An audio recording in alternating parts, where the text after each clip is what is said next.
Honorable Chairperson, sir, why are we all gathered here today? It is because the government of the day wishes to have a discussion on our national song, Vande Matram, in the 150th year of its birth. हम ध्यान से आपकी बात सुने, राजनाथ जी और PM साहब दोनों।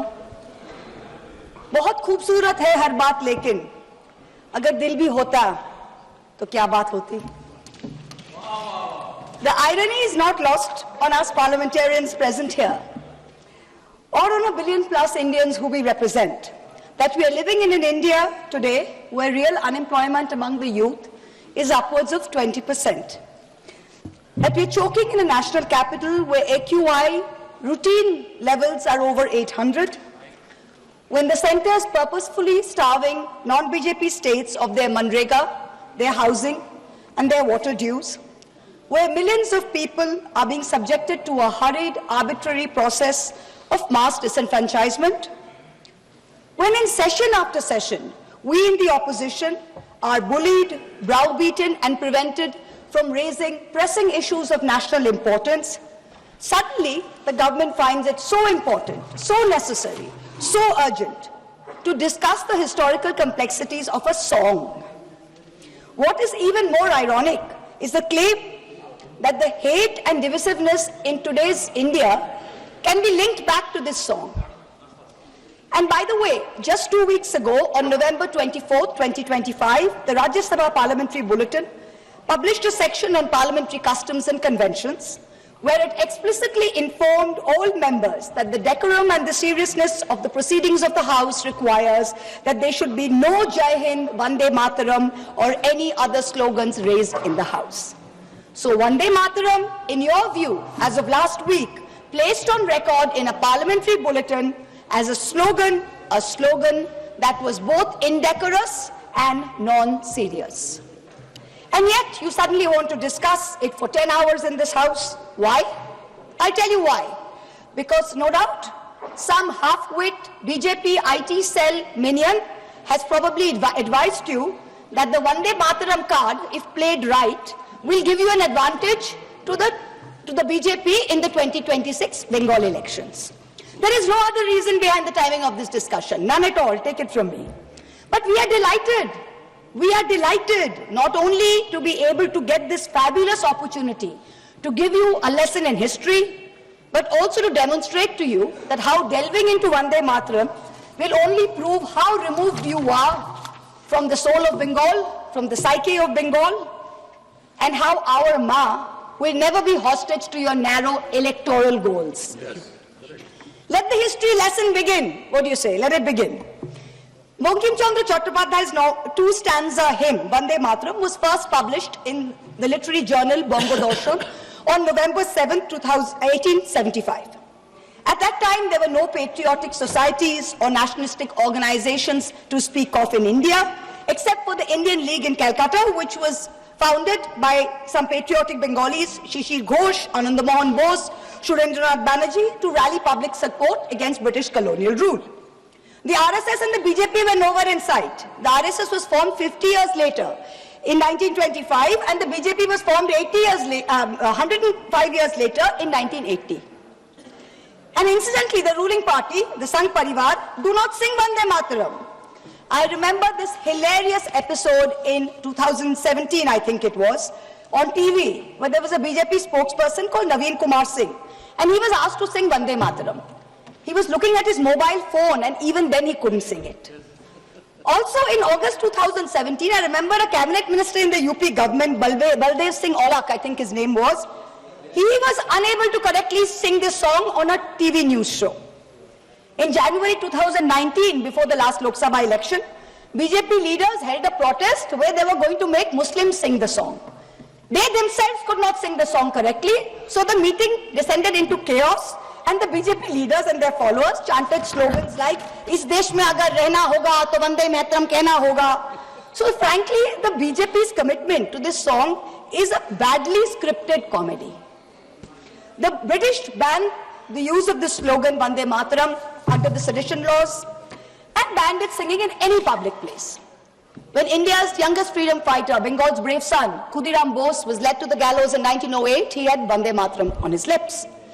When in 1927, Ram Prasad Bismil walked to the gallows in Gorakhpur jail, when Ashfaqullah Khan walked to the gallows in Faizabad jail, they all had Vande Matram on their lips. But this is the same slogan that the Rajya Sabha bulletin finds non-decorous and non-serious in the Rajya Sabha. Who in the BJP, who in the RSS, who in the treasury benches can claim even a tenuous link to the freedom struggle, that today you feel you are the guardians of Vande Matram and will teach us Bengalis and the rest of India what its significance is? Out of 585 total prisoners in Andaman Cellular Jail, Kalapani, between 1909 and 1938, 68%, 398 were Bengali. The second largest contingent was from the Punjab, 95 revolutionaries. Why did you not rename the cellular jail after Barin Ghosh, after Ullashkar Dotto, after Indu Bhushan Roy? What homage have you paid Bengal? What homage have you played the land of Vande Mataram? Today you are having a discussion on this. The hymn Vande Mataram did not gain much popularity till it was included in Bankim Chandra Chattopadhyay's novel Anandamot in 1882 when it was published. Now, when he published it, he added 4 extra stanzas to it. The first 2 stanzas, which he had written in 1875, were a lyrical ode to the motherland. It says, giver of bliss, beauty. The version in the novel, which he incorporated in 1881-82, had a different tone than that of the original poem. The figure of sweetness and light was now endowed with a fearsome accoutrement and the trappings of war almost. But this is in keeping with the narrative of the novel, which was about the Shonnashi rebellion. It is important to note here that in the next 4 stanzas that he wrote, Bankim Chandra Chattopadhyay used the words Shaptakoti, which means 7 crores. Now, 7 crores in the 1871 census was the population of undivided Bengal, Bihar, Orissa and Assam. So this means that the novel, the hymn, was about Bengal. The hymn was about Bengal, and the mother he refers to is also in Bengal's concept and Bengal's context. This was not originally written as a nationalistic, pan-India song. It was not. Let's be very clear about that. So how did it become this nationalistic song? How does A.R. Rahman sing it in 1997? How? It was none other than the poet laureate Rabindranath Tagore who composed the first musical score of the song based on Desh Ragini around 1885. Rishi Bankim liked the song and the tune so much, he himself included it in the 3rd edition of his book, Anandamot, in 1886. Tagore, in 1937, writes to Nehru, and he writes to Nehru that the privilege of originally setting its first stanza to the tune was mine. When the author was still alive, Bankim died in 1894. He says, I set it to tune while Bankim was still alive. And I was the first person to sing it. So Tagore was the first person to sing it publicly before a public gathering of the Calcutta Congress in 1896. So Tagore sets the tune and he sings it publicly in the presence of Rahmatullah Saini, Dadabhai Nauroji, Surendranath Banerjee. The song gained mass popularity when? Only after 1905, when the Swadeshi movement as a reaction to Lord Curzon's partition of Bengal took place. Itinerant singers sung it in Prabhat Feris every morning to raise national consciousness.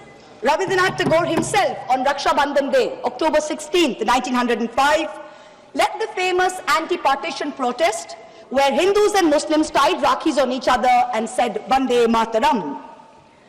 Today, this BJP government, who claims to promote Vande Matram, has ensured that even the moon, that moon of Raksha Purnima, that moon of Eid has been partitioned.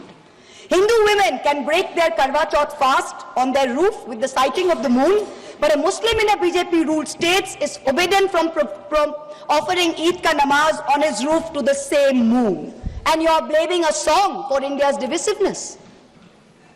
The song was sung again during the Congress session in Benares in 1905 by Tagore's niece, Sharla Devi Chaudhurani, who replaced the Shaptakoti, the 7 crores, with Triksha Koti, which means 30 crores, which is the population of India in the last census of 1901. So this is the first time that the song is gathering up pan-national appeal.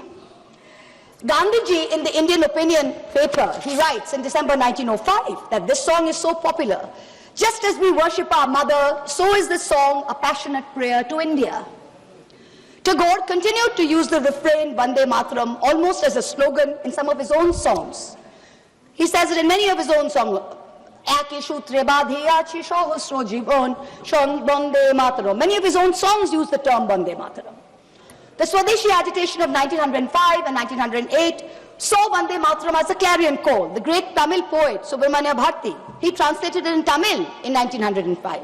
It began to be sung in meetings and processions all over India, from coastal Andhra Pradesh, from Vijayawada and the Krishna, to after Jallianwala Bagh in the canals and cantonments of Punjab, where they didn't think of it as a Bengali Sanskrit hymn. They saw it as a shared call of resistance.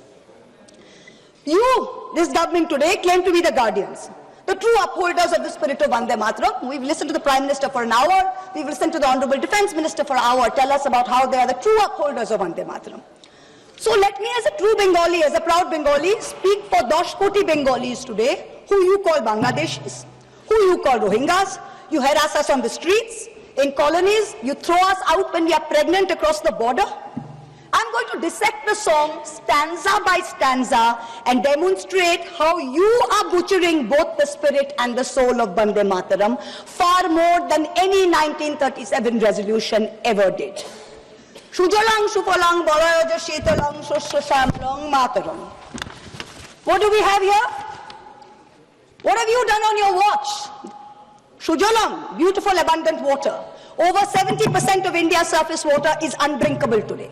India ranks 120 out of 122 countries in the Water Quality Index. 21 major cities, including Delhi and Bangalore, are expected to deplete their groundwater reserves by 2030. And yet, in the face of this data, the government is cutting the Jal Jeevan Mission money to all the states. Bengal itself is owed 3,000 crores in Jal Jeevan Mission money. This is what you are doing for Shujalang. Malayaja Shitalang, the cool, fresh air. This is a joke. The AQI in the national capital today is between 800 and 1,000 routinely. Our children are choking. The elderly are dying. You know what the centre has done? The centre has exempted 78% of thermal power plants from installing key anti-polluting systems. The Environment Ministry has spent less than 1% of its 858 crore pollution fund in 24-25. Fossil fuel-driven pollution claims 1.72 million lives in India, and premature mortality due to outdoor air pollution costs India $339 billion US. That's 9.5% of our GDP. That's what we are doing for Malayaja Shitalam. Shoshra Shamalam, the blessed fertility of the soil. What's the government done? The Ministry of Agriculture and Farmers Welfare saw a reduction in its budget of 2.5% this year. Pradhan Mantri Fasal Bima Yojana, meant for the poorest of farmers, suffered a cut of 3,600 crores. It is estimated that 37% of India's land is affected by degradation. 2/3 of soil samples collected from India are deficient in nitrogen, phosphorus and potassium, and 85% contain too little carbon for functioning soil systems. Shuhashining, Shumodura Bhashining, sweet smile, sweet in speech. You, the ruling party, with your hate speech, routinely call for violence against Muslims and minorities. For calls from genocide in Haridwar to open threats in rallies, you use terms like vote bank, infiltrators, goosepetia, those with more children as dog whistles. You impose Hindi on us. You call Bangla a Bangladeshi language. You have unleashed the worst kind of linguistic terrorism on all of us, where people are scared to speak their mother tongue in the streets of Delhi, in the streets of Gurgaon. There is no Shumadhura Bhashining in today's BJP. Shukhodang, Barodang, Matarang, give us happiness. Today, an arbitrary, hurried exercise of your design is making the Election Commission force such work pressure that BLOs are committing suicide. And what does the Election Commission say to us? They say, oh, it's in the line of duty. They should be happy doing it. India is ranking 118 out of 147 countries in the 2025 World Happiness Report. To be a minority in India today is to be perpetually suspect, perpetually second class, and perpetually subordinate. Far from feeling happy, minorities are fearing the state instead of feeling protected by it. তুমি বিদ্যা তুমি Tumi Dharmo. Sir, I have 22 minutes. Only No, to speak, 1 minute. sir. Time has to extend there. Okay. Already we Tumi reached- Vidya, Tumi Dharmo. Let's talk about Vidya first. Honorable members, we reached already 6 o'clock. I want to know the sense of the House. If the House decides, we can go on up to the discussion is over. Time can be extended. Time extended. Now you can speak. Tumi Vidya, Tumi Dharmo. Let's talk about Vidya first. Under this government, outlay for education is still at an abysmal 3.8%, far below the 6% envisaged by the need and far below other developed nations. Grant in aid for the All India Council of Technical Education has dropped nearly 61% in the last 2 years. The UGC's budget has been slashed by 47%. Let's take one example, Delhi University. The University of Delhi is grappling with a fund gap of 250 crores in this financial year. It needs 544 crores. The UGC has allocated just 313 crores. Tumi Vidya doesn't seem so. Now we come to Tumi Dharmo. When Rishi Aurobindo translated the verses of Vande Matram into English in Karma Yogi in 1909, he translated dharma as conduct, not religion. Here was the root of the difference between a communalistic and a nationalistic interpretation and the political use of Vande Matram as a song, as a war cry. It's not a communalistic interpretation. It is a nationalistic interpretation, and Rishi Bonkim's hymn Dharma signifies conduct. And for a ruling party, for a prime minister, it should not just be Dharma, it should be Raj Dharma. I cannot help but remind this House of the late Prime Minister Atal Bihari Vajpayee, who in March 2002, when asked what a certain chief minister ought to do, famously said, Raj Dharma ka palan kare. Raj Dharma, Raja ke liye, Shasak ke liye. प्रजा प्रजा में भेद नहीं हो सकता, ना जन्म के आधार पे, ना जाति के आधार पर, ना संप्रदाय के आधार पर. Hand on heart, tell this House, is the government fulfilling its dharma? No. Bahute tumi ma shakti, hridaye tumi ma bhakti. Rishi Bonkim said, faith should be in your heart and strength should be in your arms. This government instead has moved faith into its arms. You have made bahute bhakti with your brute force, with your majority, and you're bulldozing your way into the national secular fabric. And your heart is weak because our enemies are striking again and again.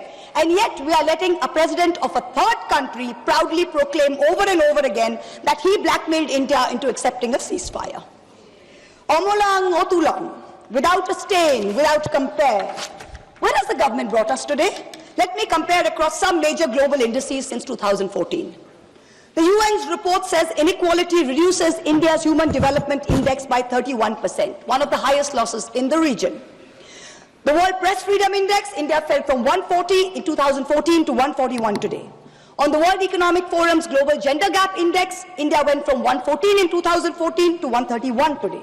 Most important, on the Global Hunger Index, which measures child malnutrition, India used to rank 55 out of 76 in 2014. Today it ranks 102 out of 123. So we are certainly not without stain. And let me for once and for all debunk the ruling party's false claim that a truncated song is always an insult. Jana Gana Mana was originally written as a Brahmo hymn in 1911 and consisted of 5 stanzas. It was called Bharato Bhaggo Vidhata. Remember that the Brahmo Samaj was formed by Raja Ram Mohan Roy, and this is the same Raja Ram Mohan Roy that the Madhya Pradesh Higher Education Minister Inder Singh Parmar called a British agent, a dalal, working for religious conversion. If your party's man is calling Raja Ram Mohan Roy a dalal, I wonder what kind of higher education he can be responsible for. Jana Gana Mana is also a truncated song. Of the 5 stanzas, only the first stanza is sung as a national anthem. The second stanza says, Ahoroho tumi aobhana procharito shunito abo udaro bani, Hindu, Bauddha, Sikh, Jain, Paroshik, Musalman, Christiani. This means something relatively simple. Tagore addresses Bharat Bhagya Vidhata, the maker of India's destiny. And here is a verse whose restoration would mean a strong symbol, a strong gesture against divisiveness. But you're not bringing a resolution to bring that in. You're talking about what religious context you can view Vande Matram in. And this is where you've made the biggest mistake, Mr. Prime Minister. You ignited this entire debate as a distraction to take away from your government's failings, which I have demonstrated using the song's lyrics as a key. But you do not stop there. One of the chief spokespersons of the BJP, a fellow MP here, went one step further and said that this truncation was done at Nehru's behest. He said he had learned this by reading a book by the historian Sachiv Bhattacharya. Mr. Chairperson, sir, there is no such book. There is no historian called Sachiv Bhattacharya who has written a book on the history of Vande Matram. He does not exist. He does not exist except in the fertile manure that constitutes the MP's imagination. There is a historian who has written a book about Vande Matram and his name is Shobboshachi Bhattacharya, not Sachiv Bhattacharya. The BJP dare not refer to this book because if they do, they would have to admit that this very specific book says that the identity of the man who suggested that Vande Matram be sung in a shortened version so as not to provoke divisive action is not Nehru. It is not Bose, it is Kavi Guru Rabindranath Tagore. So let's set the record straight. Bhattacharya is clear. First Subhash Bose, then the members of the Congress Working Committee, convening for the Calcutta session of the Congress in 1937, wrote to Tagore, asking him his views on the song. To his reply, Tagore wrote, "The core of Vande Matram is a hymn to goddess Durga. This is plain, so there can be no debate about it. The novel Anandamat is a work of literature, and so the song is appropriate to it. But Parliament is a place of union for all religious groups, and there the song cannot be appropriate." On October 26, 1937, 3 days prior to the session, Gurudev wrote again to Nehru on this issue. And so he, with a special relation to Vande Matram, suggested that the first two stanzas should be adopted, and his letter profoundly influenced the resolution. Please. Last para, sir. Last para. Please. Rishi Bonking was a highly complex mind, and Anandamat was not his final word on communal history. His last novel, Sitaram, imagines a Hindu realm founded by a heroic and idealistic king who defeats his Muslim adversaries. However, he comes to embody and exceed all the evil attributed to Muslim, and all his Hindu associates abandon him. So if you have the guts to get into the issue, target the man who very wisely edited the song. It was neither Nehru nor Bose, it was Rabindranath Tagore. Come, if you have the courage to withstand truth, come. Fight an election in Bengal in 2026 by saying that Tagore was responsible for dividing India. Let us see where that takes you. Tagore is the one who sang Vande Matram publicly. He anchored it to our conscience of our nation. It was Bengal's clarion call. It is no jumla that the BJP can expropriate before an election. You try it and you will see what its consequences are. 10 crore Bengalis will rise, 20 crore arms to teach you the real meaning of Vande Matram. Vande Matram.